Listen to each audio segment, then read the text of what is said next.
আসসালামু আলাইকুম রহমতুল্লাহ। প্রিয় দর্শক, কেমন আছেন? আশা করি ভালো আছেন। প্রিয় দর্শক, আগস্ট মাসের প্রথম সপ্তাহে যেভাবে আপনারা নিতে পারেন 5 দিনের ছুটি, চলুন বিস্তারিত জেনে নিই।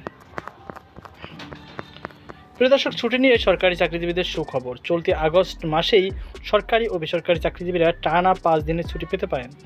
মাত্র 2 দিনের ছুটি ম্যানেজ করতে পারলেই মিলবে এই সুযোগ। জানা গেছে আগস্টের 5 তারিখ জুলাই গণঅভ্যুত্থান দিবস ঘোষণা করেছে সরকার।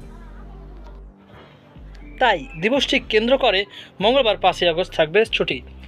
এদিকে 5ই আগস্টের সাধারণ ছুটির দিন 2 দিন পর অর্থাৎ শুক্র ও শনিবার সাপ্তাহিক ছুটি তো থাকছেই। এছাড়া 2 দিনের ছুটির মাঝে বুধবার ও বৃহস্পতিবার অর্থাৎ আগামী 6 ও 7ই আগস্ট 2 দিনের ছুটি ম্যানেজ করতে পারলেই টানা 5 দিনের ছুটি মিলতে পারে।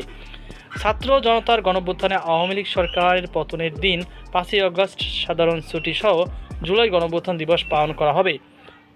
এ দিনটিকে সাধারণ ছুটি ঘোষণা করে গত 2 জুলাই মন্ত্রিপরিষদ বিভাগ থেকে প্রকাশিত প্রজ্ঞাপন ও পরিপত্র জারি করা হয়।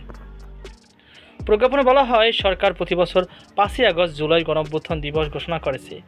ওই তারিখে সাধারণ ছুটি পালন করা হইবে। ওই তারিখ জুলাই গণঅভ্যুত্থান দিবস হিসাবে পালনের জন্য জাতীয় ও আন্তর্জাতিক দিবস পালন সংক্রান্ত মন্ত্রিপরিষদ বিভাগের 2024 খ্রিস্টাব্দের 21শে অক্টোবর জারি করা পরিপত্রে ক শ্রেণীভুক্ত দিবস হিসাবে অন্তর্ভুক্ত করার সিদ্ধান্ত নিয়েছে।